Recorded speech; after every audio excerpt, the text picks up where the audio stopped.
엄마만 갈 거예요. 이혼을 해야지. 이혼을 해서라도 내 아이를 좋은 대학 보내고 싶다. 좋은 대학을 가기 위한 경쟁은 점점 어린 세대로 내려오고 있습니다.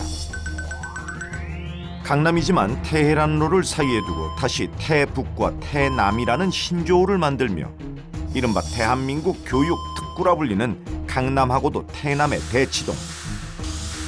거기에는 사교육의 절대 권력자 돼지 엄마가 있습니다. 막강한 정보력을 바탕으로 주변의 엄마들을 돼지 새끼처럼 몰고 다니며 사교육을 주무른다는 숨은 실세. 한 돼지 엄마를 만나 학종 확대로 달라진 대치동의 분위기를 들어봤습니다. 지금부터는 더 정보 싸움이지. 앞으로가 더 무서운 거죠. 그러니까 지금까지는 그래도 수능이라는 공정한 시스템이었는데 앞으로 이제 그래서 이제 수능 성적을 얻기 위해서 더 좋은 성적을 얻기 위해서만 난리를 친 거잖아요. 비밀스러운 얘기로 들리는 거는 대치동에 있는 수학학원 중에서는 3일간 수업을 하고 3일째는 애한테 그 토론식 수업을 하는 거예요. 그러니까 애가 이제 그 자기가 배운 걸 다 얘기하도록. 그러니까 그런 식으로 지금 벌써 수업 방식을 바꾸고 있다니까요. 사교육 의존도가 높은 지역인 만큼 대입제도의 변화에 재빠르게 대응하고 있었습니다. 아이들은 일찌감치 입시 경쟁에 들어갑니다. 초등학교 한 4학년 때부터 잠을 안 재우고 공부시키는 엄마들도 있긴 있는 거죠. 그러니까 이제 그리고 그 모든 스케줄이 너무나 빡빡하니까 애가 전혀 놀 시간이 없는 거지. 그러니까 애답게 못 크는 거죠. 근데 거기에 이제 적응해서 그냥 하는 거죠. 근데 그렇게 해야지 과거로 가고 영재고로 갈 수 있더라고요. 잠을 못 자서. 잠을 못 자서 키가 그치. 그 초등학교 3학년부터 그 이제 오죽했으면 마지막 학교는 소리 나오겠어요. 학벌주의가 강한 우리 사회에서 대치동에는 선망과 질타의 시선이 엇갈립니다. 독하게 공부를 시키는 대치동 엄마는 입시 제도가 만든 또 다른 얼굴입니다. 보내고 나서는 나중에 하는 얘기로는 이제 뭐 정말 이제 그 겨울에 팬티만 입혀서 바깥에 눈 오는데 내보내 봤다 뭐 이런 걸 얘기하기도 하더라고. 그러니까 그야말로 타이거맘이죠. 그리고 진짜 그거는 거의 아동 학대지 사실. 그 어느 곳보다 뜨거운 대치동의 교육열. 아이의 뒤에는 엄마의 철저한 관리가 있었습니다. 대치동 실사에 까만 옷 입고 쫓아다녔다고 말씀드렸잖아요. 까만 옷을 입고 쫓아다녀? 대치동에서 왜 이제 애가 학원에서 나와서 독서실로 가는지 보려고 그 눈에 띄지 않는 옷색깔의 옷을 입고 애를 쫓아다녔다니까 미행한다니까. 애 쫓아다니고 애 계획 짜주고 그다음 애 초등학교 고학년에서 거의 이제 고3까지는 그렇게 하는 거죠. 그렇게 해야지 의대로 가더라고. 물려줄 수 있는 건 돈이 아니라 학력이다. 엄마가 자신을 희생하며 아이들 교육에 온 힘을 기울이는 이유라고 합니다. 애들이 이제 그러니까 이제 진짜 그래서 왜 공부하다가 피통 산다고 얘기하잖아요. 계속 앉아있으니까 병도 심해지면서 이렇게 찢어진 거지. 그리고 그다음에 그 또 서울대 갈 때는 종기가 진짜 났었대요. 엉덩이에요? 그래갖고 진짜 엉덩이에 종기 난다는 말만 듣잖아요. 실제로 난 거지. 진짜 세상학번이 되는 거는 그냥 공부를 좋아해가지고 되는 게 아니고 그러니까 진짜 엉덩이로 버텨야 되는 시간이 필요하잖아요. 근데 그걸 엄마들이 해주는 거지. 또 다른 교육 특구 목동. 목동 아파트 단지 안에 사느냐 아니냐로 선을 긋는다는 이곳. 목동은 선행학습의 열풍지대입니다. 대학을 가기 위해 아이들은 맞춤형으로 자란다고 합니다. 눈 뜨자마자 애가 태어나자마자 서양이야. 영재원부터 2살, 3살 때부터 가는 거예요.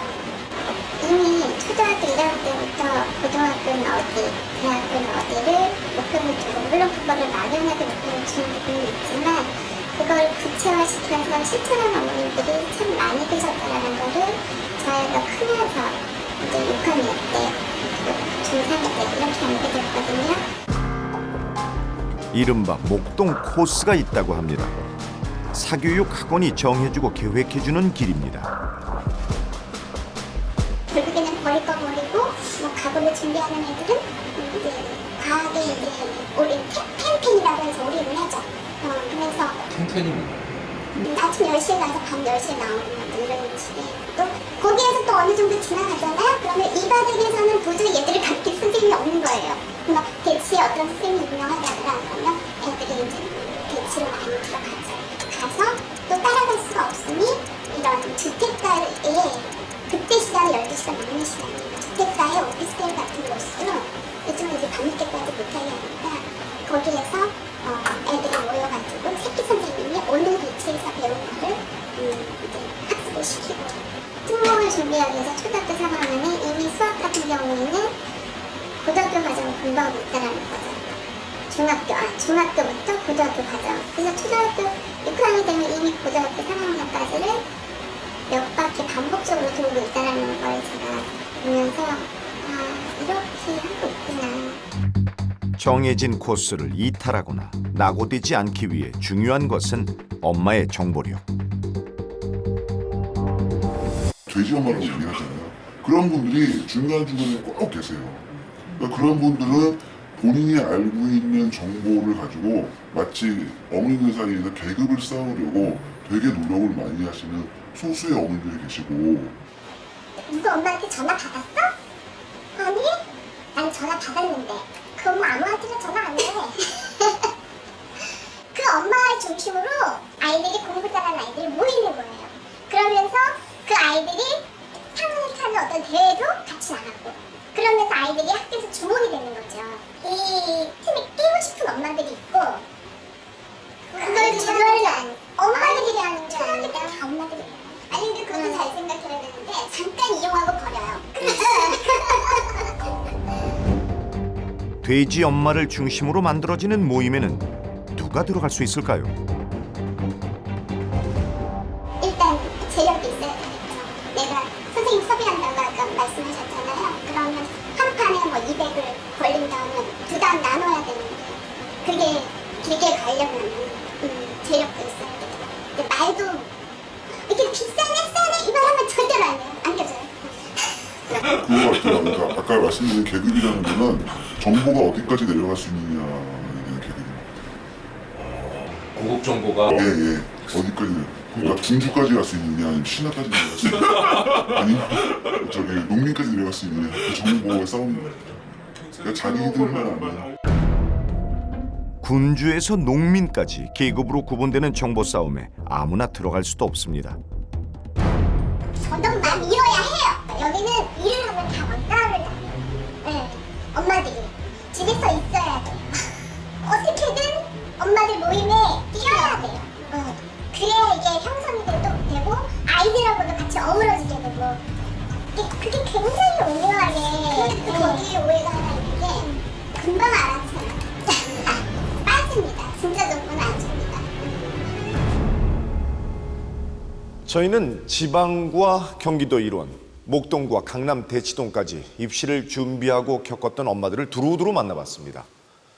각 지역에서 만난 엄마들 사이에는 입시와 관련한 정보의 격차가 분명히 존재하고 있었습니다. 하지만 대학을 가기 위해서는 어린 나이 때부터 경쟁에 매달려야 하는 현실에 대해 같은 마음으로 우려하고 있었습니다. 전국의 19,229명의 학부모를 대상으로 설문조사를 해봤습니다. 자녀의 대학 입시 준비를 언제부터 하고 있습니까? 라는 질문에 대해 34.1%가 고등학교 1학년 때라고 답했고 고등학교 2학년이 13.5%, 중학교 시기가 15.6%, 초등학교 시기부터 준비하고 있다가 2.8%였습니다. 자, 이를 소득 수준별, 고교 유형별, 강남 3구와 그 외 지역별로 분석을 해봤더니 공통된 흐름을 발견할 수 있었습니다. 소득 수준이 높을수록 초등학교 입학 전과 초등학교 시기, 중학교 시기에 대학 입시를 준비하는 비율이 높았고요. 자사고, 특목고가 일반고에 비해 강남 3구가 그 외 지역에 비해 좀 더 일찍 대학 입시를 준비하는 것으로 나타났습니다. 한편 대학 입시를 위해 특별한 준비를 하지 않는다라는 응답은 전체의 29.6%였는데요. 이를 다시 분석해보니 앞선 분석과 정반대의 경향을 보였습니다. 소득 수준이 낮을수록 자사고, 특목고보다는 일반고가 강남 3구에 거주하지 않는 경우 대학 입시를 위해 특별한 준비를 하지 않는다고 응답했습니다. 엄마들의 대리전을 방불케 하는 지금의 대학 입시. 엄마들은 도대체 어디까지 아이들의 할 일을 대신해주고 있을까요? 교과 성적만큼 동아리, 자율활동, 봉사, 독서 등 비교과 활동이 중요해진 학종시대. 내 아이의 학생부에 지적 호기심과 성장 잠재력이 잘 담기고 전공과 맞는 특별한 스토리를 만들기 위해 엄마들이 바빠졌습니다. 어머님들 대신 봉사해요. 아이들이 봉사하는 게 아니라. 저는 그런 게 항상 너무 안타까워요. 어머님이 하는 게 아니라 우리 아이들이 해야 되거든요. 아이들이 맡겨야 돼요. 어머니가 대신해도 봉사 시간을 인정해주나요? 네, 요즘 그러고 있어요. 원래 그렇게 하면 안 직접 돼요. 안 와도요? 왜냐면 어머님들이 어떻게 하냐면요. 음식을 만드세요. 아이들이 와서 잠깐 왔다가 배달을 하는 거예요. 그렇게 되면 인정을 받아요. 아이들이 왔다가 배달을 했기 때문에. 그렇게 해서 진행을 하는 부분들이 많아요. 공부력이라는 게 어떤 거냐면요.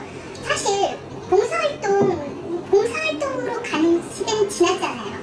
처음에 봉사활동으로 이제 우리가 학생들을 뽑겠다 그래가지고 엄마들 미친 듯이 120시간, 160시간 해가지고 간 애들이 있어요. 그거를 나는 작년에 대학 쪽에 애가 동창인데 걔가 나 봉사활동 만들 때 좀 말아줘 그러는 거지. 왜 아들을 보내게 되는 거예요. 봉사활동을 근데 그 제도가 이제 다 학생들은 20시간만 맞추면 되는데 그걸 이제 어디서 듣고 그제서 하겠다는 거예요. 그래서 아 이렇게 정보력이 취약한 엄마들도 있구나.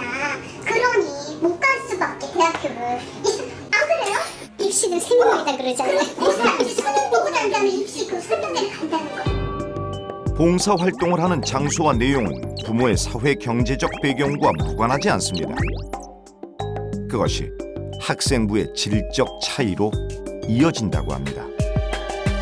엄마가 의사인데 의사 선생님인데 따라가서 문과분당은요 그런 쪽에 뭐 이렇게 가가지고 아이들 이렇게 같이 뭐 해주고 운동도 해주고 뭐도 가르쳐주고 이런 거 해주는 줄 알고 있는데 엄마가 의료봉사를 하신 거고 아이를 따라가서 같이 했는데 그 아이도 똑같이 의대를 지원할 거기 때문에 아무래도 그 아이한테 그게 굉장히 플러스가 될 것 같아요. 저희 아이 같은 경우 할 게 없으면 뭐 헌혈을 하고 와요. 만약에 의대를 가고 싶다 그냥 헌혈을 하고 오는데 어떤 아이들은 이제 엄마, 아빠 도움 받아서 병원에서 직접 뭐 봉사 실험, 뭐 수술실에서 뭐 검사실에서 봉사한다. 그러면 똑같은 생기부에 이렇게 썼을 때 녹아내려서 쓸 때 그냥 헌혈 몇 시간, 헌혈 뭐 한 번 이거랑 그리고 뭐 어느 대학 병원에서 아이가 뭐 이렇게 했다 이런 것들이 이게 차별화. 그러니까 엄마들은 오로지 지금 차별화를 생각하는 거예요. 동아리와 자율활동을 하는데도 부모의 배경이 영향을 미치고 있었습니다. 아빠가 교수면 제일 좋아요. RN이라는 게 가장 많이 하는 게 어쨌든 간에 뭐 이과 애들이잖아요. 이과 지원하는 애들. 그래서 이공계 대학 교수인 아이한테 애들이 팀을 짜고 싶어 해요. 그러니까 예를 들면 뇌파 측정해서 할 수 있는 실험을 애들이 할 수가 있어요? 못 하잖아요. 근데 그걸 다 해요. 심지어 우리 큰애 학교에서는 과학 실험 탐구대회였어요. 실험을 못했어요. 장비를 못 만들어서. 근데 그게 대상 받았어요. 제가 봤어요. 굉장히 심도 있는 물리 논문이었어요. 근데 그 집 아빠가 물리학과 출신이에요. 그럼 이건 누구 작품이겠어요? 수상과 연결되는 동아리 활동, 그리고 학생부의 좋은 기록은 엄마가 인맥을 동원해 팀을 짜준 결과라고 합니다. 팀이 구성이 되는 데는 세 가지가 있어요. 첫 번째는 엄마들끼리 알아서 그 전에 딱 팀 구성하는 거. 야, 프레젠테이션은 제가 강하고 이거는 심도 있게 하는 건 얘가 강하고 이거는 제 아빠가 하니까 아버님이 도와줄 수 있을 것 같고 그럼 셋이 딱 구성이 되는 거예요. 그 다음에 또 하나는 학교에서 정해준 거야. 성적 순으로 1, 2, 3등, 니네 4, 5, 6등, 니네 이렇게. 그 다음에 세 번째는 정말 순수한 애들. 우리끼리 친하니까요. 해서 하는 애들. 그러니까 우리끼리 친한 애들은 그나마 장려라도 받아오면 다행인 거예요. 본선 진출이라도 하고. 맞벌이 하는 집 아이들은 어떡합니까? 못하죠. 정말 근데 맞벌이를 해도 맞벌이도 우리가 수준이 있잖아요. 아빠가 뭐 엄마가 뭐 대학 교수나 뭐 의사나 뭐 어느 정도 이런 급이면 그게 가능해요. 근데 맞벌이도 엄마가 나가가지고 정말 어디 가서 자판 벌려갖고 뭐 생계를 잇거나 뭐 이렇게 되면 누가 그 걔를 챙겨주겠어요? 엄마가 힘을 쏟을 대로 쏟았지만 그래도 무언가가 부족하다고 생각한 엄마들이 향하는 곳이 있습니다. 사교육 컨설팅 업체입니다. 그렇게 하지 않으면 너무 불안한 거야. 이거 내가 자칫하다가 얘가 3년 있으면 어떻게 되겠다 싶은 생각이 드니까. 잘하는 애는 컨설팅을 안 받으면 그 굉장히 용감한 거라고 생각해요. 공무원들이라고 진짜 좀 확인을 받아보고 아 내가 우리 애랑 세운 게 잘되지 않았구나. 그걸 확인하려고 해서 돈을 쓸 수밖에 없다고 생각해요. 요즘은 술잘 준다고 대학가는 거 아닙니다. 요즘은 그냥 내신만 죽어라 잘한다고 대학 잘 가는 것도 아니에요. 정말 복잡해졌습니다. 내신 구조와 수능 구조와 자기 주거 구조와 자기 소개서와 별게 달라져야 됩니다. 자, 고등학교는 없습니다, 여러분. 예, 초등학교 때부터 중학교 3학년 때까지 우리 아이가 어떻게 지내야 되는지 로드맵을 제가 정리해봤는데 이대로만 따라간다 그러면 제가 보기엔 서울대 의대를 제외한 나머지 대학은 다 갈 수 있습니다. 서울대도 갈 수 있습니다. 부모의 불안을 거침없이 파고드는 사교육의 행태. 사교육에서 제공하는 정보란 어떤 것일까요? 학부모님들한테 공포 마케팅을 실시를 하잖아요. 학생이 이래서는 안 된다. 좀 더 학원에다 의존을 해라. 이런 식으로 계속 자립심을 해체해버리는 거예요. 그렇게 되니까 학생들이 자기 뭐 잘 살든 잘 못 살든 긴급하니까요. 급박하니까 자신이 공포감을 해소하고자 돈을 때리죠. 거기다가. 학교에 불광한 친구를 합격시켰던 사람, 그리고 그 학교에 대해서 디테일한 정보를 제공을 해주는 거죠. 다만 소비자는, 그 고객님은 그 정보가 맞는지 안 맞는지는 모르나 실제로 이렇게 합격했고 저희는 정보를 다 갖고 와서 등쇼 진행합니다 라고 하게 됩니다. 이게 진짜인지 가짜인지는 그들은 확인할 수 없죠. 전국 15,000여 명의 고등학생들에게 나에게 대학 입시란 무엇일까에 대해 물었습니다. 아이들이 생각한 키워드에는 지역차와 학교 유형차가 고스란히 드러났습니다. 자, 그럼 어떤 단어들에 더 무게가 실렸는지 한번 보실까요? 대학 입시를 부정적으로 바라보는 정도는 강남 3구에 있는 학교와 자사구, 특목고를 다닐 경우 더 부정적으로 나타났습니다. 소위 공부를 잘하는 아이들이라 하더라도 입시는 여전히 버겁고 힘들다는 것을 잘 엿볼 수 있었습니다. 대학 입시가 날로 치열해지고 있는 상황에서 자녀를 대학에 보내야 하는 엄마들은 불안합니다. 전국의 14,900여 명의 엄마들에게 자녀의 대학 입시에 대한 불안도를 물어봤습니다. 1점부터 10점까지 불안도가 높을수록 높은 점수를 주도록 했습니다. 엄마들의 불안도는 전체적으로 높게 나타났습니다. 이 중에서 10점의 가장 높은 불안도를 보였던 엄마들만 따로 분석해봤습니다. 특이한 점은 자녀가 자사고, 특목고에 다니는 엄마, 컨설팅 경험이 있는 엄마, 대입 준비를 일찍 시킨 엄마, 그리고 대도시와 강남 3구에 사는 엄마의 불안도가 더 높게 나타났다는 것입니다. 엄마의 불안은 대학 입시가 끝나면 가라앉을 수 있을까요? 엄마의 불안은 아이들 곁에도 무겁게 머물고 있었습니다.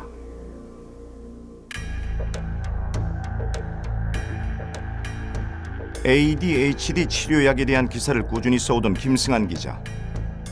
그런데 기사를 쓰는 몇 년 동안의 판매량을 들여다봤더니 이상한 흐름이 있다는 것을 발견했습니다.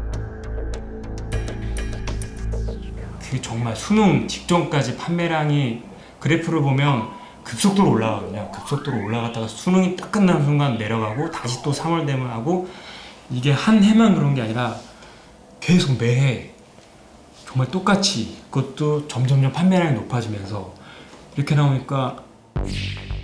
ADHD는 주의가 산만하고 활동량이 많으며 충동성과 학습 장애를 보이는 정신적 증후군입니다.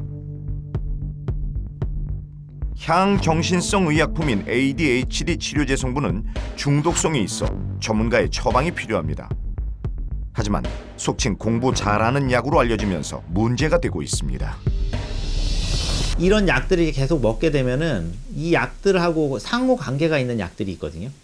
그래서 다른 이제 어떤 약들을 사용했을 때 문제가 발생할 수도 있습니다.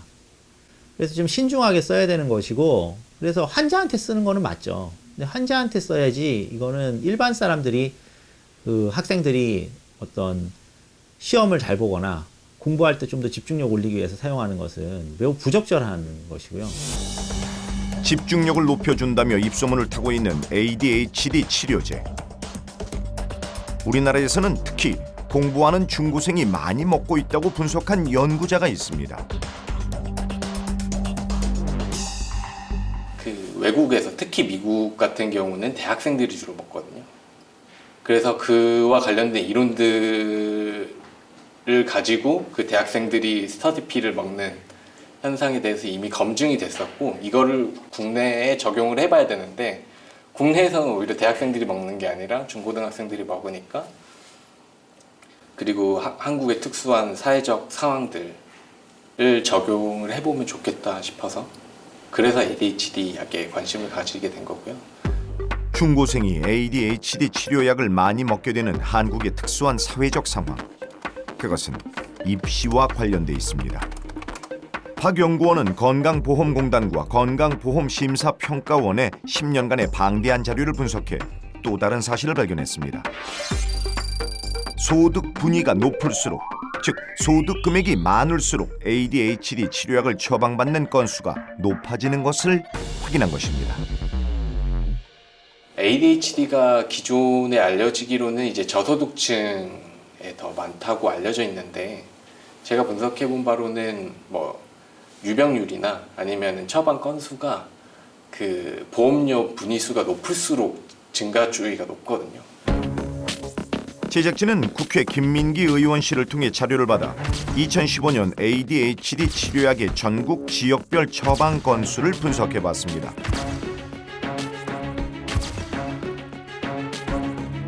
전국적으로 보면 서울에서의 처방 건수가 가장 많았습니다. 처방 건수가 가장 적은 제주에 비하면 35배의 차이가 났습니다. 서울 내에서는 송파구에서 가장 많은 처방을 받았고, 금천구에 비해 무려 305배 많은 처방을 보였습니다. 지역별 격차가 컸습니다. 선행 연구들을 살펴보면은 뭐 인종이나 문화나 아니면 학력 수준에 따라서 ADHD를 처음에 그 부모나 선생님이 인지하는 데는 차이가 있다고는 알려져 있지만은 그게 100배만큼의 차이를 설명하지는 않는다고 생각이 돼요. 100배 이상을 넘는 차이는 학문적으로도 이상하다는 것입니다. 심지어 강남에서는 공식적인 통계에도 걸러지지 않은 채 음성적으로 거래되고 있다고 합니다. 유학생들이 한국으로 들어와서 대부분의 강남에 유통되는 이유가 이제 SAT 학원 위주로 TA를 많이 하게 되거든요. TA요? 유학생들이. 네, 이제 TA, Teaching Assistant이라고. 그러니까 프레스크립션을 받아서 애들이 약을 가져오는 게 아니라 그 주변 친구들한테 그 약을 몰래 건네받는 거예요. 그래서 한 정당이 6에서 12불 정도를 받아서 그거 한국으로 들어오면 그게 적게는 2만 원에서 많게는 4만 원까지 뛴대요. 이거를 누구한테 파는 건가요? 보통 한 8, 9월, 10월 가까이 되면 학생들이 수능 보는 애들한테도 많이 팔기도 하고요. 실제 환자가 아닌 경우 식욕 감퇴와 무기력증, 그리고 중독성 등의 부작용을 낳을 수 있다고 전문가들은 경고합니다. 하지만 누군가는 일시적 효과를 위해 그 위험을 감수하고 있습니다. 서울 강남의 한 병원 정신의학과. 시험이나 모의고사 그리고 수능이 끝나면 유독 병동이 붐빈다고 합니다. 중3인 은서가 이곳을 찾아온 것은 과학고 입학시험을 마친 그 무렵이었습니다. 요즘 어머님들 부르시는 갓떨이라고요. 과학고 떨어진 애들이 인생 목표 어린 시절을 못 모르고 그것만 잠 못 자가면서 이렇게 달려왔는데 떨어지잖아요. 아무도 얘가 얼마나 그 떨어지고 나서 힘들었는지를 헤아려 주질 않는 거예요. 그래서 제가 그냥 그랬어요. 너 많이 힘들었지? 그랬더니 막 울어요. 공부도 잘하고 성격도 밝았던 은서.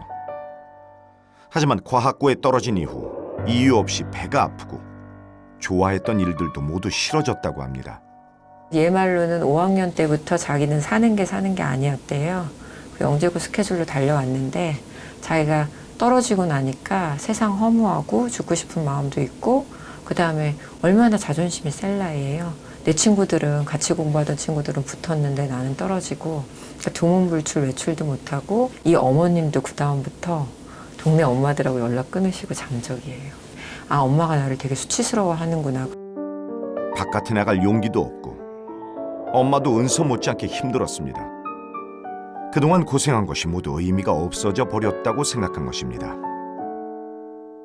그 중학교 3년 동안 아이 얼굴을 별로 본 적이 없대요. 맨날 학원 가 있고, 그러니까 학원 라이드, 간식 넣어주기, 그 다음에 이제 공부 안 하면 뭐라고 하기, 상호작용이 이렇게 돼 버렸으니까 아이랑 진솔하게 감정을 얘기할 수 있는 시간이 없으셨던 거예요. 그러니까 엄마도 익숙하지 않으니까 이 커뮤니케이션 하는 방식을 너무 학원에 아이를 많이 뺏기셔서 모르시니까. 상처가 큰 엄마는 은서의 마음을 보듬어줄 여유가 없었습니다. 둘 사이는 차가워졌습니다. 어머님이 그 마음 알아주시고 한 번만 물어봐 주셨어도 애가 참 많은 위로를 받았을 텐데 이렇게 간단한 것조차 잘 안 되는 게 저는 그날 되게 서글프더라고요. 그리고 어머님도 저 앞에서 되게 많이 울었어요.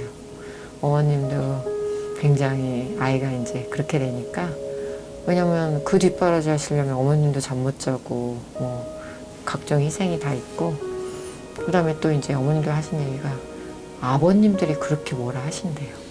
관리 못했다고. 참. 비단 은서와 은서 엄마만의 이야기는 아닙니다. 아이를 소위 명문대와 영재고에 보낸다 해도 엄마들의 불안은 가라앉지 않는다고 합니다. 그 어머님이 굉장히 불안이 높으세요. 그래서 제가 어머님은 불안이나 우울 치료 같이 받으셔야 됩니다 하는 게 이게 이제 아들이 그 정도만 되면 좀 믿어줄 만도 하신데 쟤는 내가 없으면 관리가 안 된다. 웬만큼 똑똑한 아들인데도 믿지를 못하시고 일거수일투족 자기 눈에 보이지 않으면 그리고 조금이라도 이 모범생의 길에서 벗어나는 행동을 하면 얘를 자꾸 환자로 모십니다. 그래서 저는 이 엄마 만나면 그 아드님만 그런 게 아니다. 계속 이제 아이에 대해서 정상화를 좀 시켜드리는 게인데 제 말이 안 먹혀요. 그러니까 근데 이제 이런 어머님들 비율이 점점 늘어나고 있는 것 같아서. 엄마는 컬링 선수의 마음과 같습니다. 선수들이 컬링 돌이 가는 길 앞을 열심히 비지를 내서 장애물을 치우고 얼음 위를 잘 굴러가게 닦아놓듯이 엄마도 아이의 앞길을 먼지 하나 없이 치워놓으려 합니다. 한때 일본에서는 몬스터 부모가 사회적 충격을 줬습니다. 내 아이가 최고라는 극단적 이기주의에 빠져 교사를 협박하고 무리하게 구는 부모, 지나친 과보호를 하는 부모, 아이가 할 일을 모두 대신해주는 부모가 결국 몬스터의 얼굴을 하고 있다는 것입니다. 지금 우리의 현실도 크게 다르지 않다고 합니다. 몬스터 페어런트가 몬스터 차일드를 만드는 거거든요. 그러니까 어떤 좌절을 경험해보지 않은 채 모든 부분이 미리 결정된 채로 자라나다 보면 아이는 자기중심적이 될 수밖에 없고 자기를 통해서 세상을 바라볼 수밖에 없으며 어떤 좌절이 일어났을 때 그걸 부모가 해주지 않았기 때문이라고 생각하고 자기가 뭐 잘못했다고 생각하기보다는 부모 탓 내지는 나아가면 사회 탓이라고만 생각하는 그런 너무나 자기중심적이고 실제 문제 해결 능력은 제로. 하지만 인지 능력은 인지적인 부분들은 매우 과잉 발육되어 있는 그런 사람들이 성인으로 자라나게 되는 그런 사회가 될 가능성이 있다는 부분들이 엄마가 아이 대신 달리는 길, 그 길은 위태롭습니다. 하지만 입시 제도가 또 학벌 사회가 그 과정이 정당한지 되묻지 않게 만듭니다. 저희 애들한테 물어봐요. 너 왜 이렇게 공부하니? 이렇게 힘든데. 그러면 애들이 눈물 찔끔하면서 엄마가 나 때문에 고생하니까 아니면 엄마가 좋아하니까 공부한다. 솔직히 이런 게 현실이기는 해요. 굉장히 많은 애들이 그렇게 생각을 하고요. 엄마의 능력과 힘으로 아이의 승패가 갈리는 현실. 그 불편하고 씁쓸한 과정을 거쳐 아이가 좋은 대학에 들어가면 엄마는 그때 꽃길을 걸을 수 있을까요? 언어주부는 되게 허탈해요. 엄청 보내도 허탈해. 오래 보내고 났는데도 대체 나는 무언가. 내가 해야 되고 찾아야 되는데 그걸 못 찾는 거예요. 내가 뭘 할 수 있을까? 전업주부가 되다 보면 아이랑 엄마가 동시에 돼버려요. 그래가지고 분리가 안 돼요. 그러니까 애의 업적이나 성적이 엄마의 성적표가 돼버리는 거예요. 너무 밀착하다 보니까는 그냥 이게 덩어리가 돼 산덩어리가 돼서 움직이다 보니까 분리가 안 되다 보니까 엄마들이 뭐 저도 마찬가지지만 그런 겪는 그런 감정적인 막 소용돌이라고 해야 되나 그런 것도 많이 있잖아요. 요즘 아이들이 대학을 가면 뭐 하겠어요? 선생님과 학부모의 힘으로 학교를 가면 그 아이가 자기는 뭐 할 거야, 어떤 사람이 될 거야, 뭐가 좋아, 자기를 스스로 판단할 수 있는 능력이 별로 없어요. 어려서부터 태어나면서부터 엄마가 짜준 플랜으로 인해서 아이들은 그냥 로봇처럼 초등학교 때부터 엄마 나 학교 갔다 왔어요. 이제 뭐 해요? 엄마 나 학원 갔다 왔어요. 이제 뭐 해요? 엄마 나 공부 다 했어. 나 이제 뭐 해요? 나 이제 자. 나 똥 싸. 엄마의 그 말 한마디로 아이들이 움직이는 로봇들이 너무 많아요. 실패한 엄마는 조용하다. 입시계의 유명한 격언이라고 합니다. 무엇이 엄마를 성공과 실패로 가르고 있을까요? 왜 엄마는 성공한 엄마와 실패한 엄마라는 이름을 가져야 할까요? 아이의 입시로 엄마의 성공을 재는 현실은 과연 엄마가 원했던 것일까요?